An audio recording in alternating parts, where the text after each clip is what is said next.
आज क्या क्या खाया, किसने बनाया? अच्छा, तो तेरी सास क्या कर रही थी? वो आराम फरमाती रहती है क्या?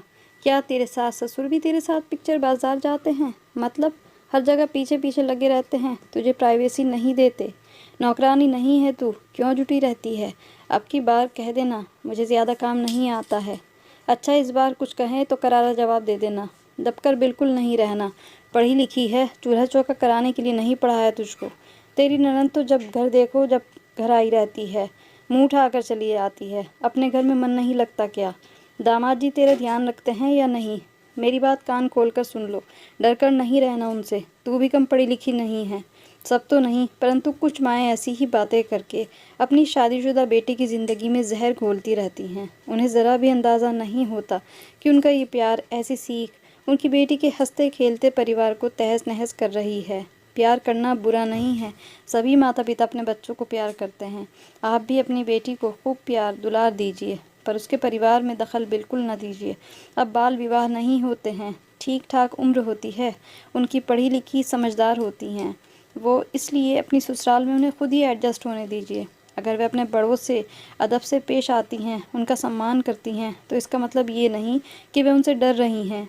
क्या मायके में पिता, माँ, बड़े भाई, चाचा, बुआ, बाबा और दादी को उल्टा जवाब देती हैं, बदतमीज़ी से बात करती हैं? नहीं ना। तो ससुराल वालों के प्रति ऐसा द्वेष, ऐसी भावना क्यों, जबकि अपनी बहू से इसके उलट व्यवहार चाहती हैं? ये चाहती हैं कि बहू सबका सम्मान, घर के काम और जिम्मेदारी निभाए। पढ़ाई लिखाई करना अलग बात है और घर के काम करना, सबकी इज्जत करना अलग बात है। ये बेसिक शिक्षा होती है जो जन्म के बाद से माँ द्वारा दी जाती है, जिसे संस्कार कहते हैं, जो स्कूलों में नहीं मिलती। और पढ़ लिख जाने के बाद तो ये तहजीब ज़्यादा ही हो जानी चाहिए। आजकल मोबाइल फ़ोन हो गए हैं, जिनसे फ़ायदे हैं तो कुछ नुकसान भी हैं। लोग रोज़ ही घंटों बातें करते हैं, और जब बातें घंटों में होंगी तो स्वाभाविक है कि कुछ बातें ऐसी होती हैं जो नहीं होनी चाहिए। इसीलिए हो सके तो बेटी की ससुराल कम से कम जाएं और अपनी शादीशुदा बेटी को रोज़ फ़ोन भी ना करें, लेकिन याद करती भी हैं तो सिर्फ हालचाल लीजिए, दिन भर का ब्यौरा नहीं। सोचने वाली बात है कि शादी के बाद नई नई जगह, नया रिश्ता और वहाँ का माहौल, सब कुछ बिल्कुल अलग सा रहता है। सब सामंजस्य बनाने में समय तो लगेगा ही। उसे कुछ तो उनके अनुरूप अपने को ढालना होगा। हालांकि दोनों ही पक्ष को एक दूसरे के अनुरूप ढालना चाहिए, क्योंकि ताली दोनों हाथों से बजती है, एक हाथ से नहीं।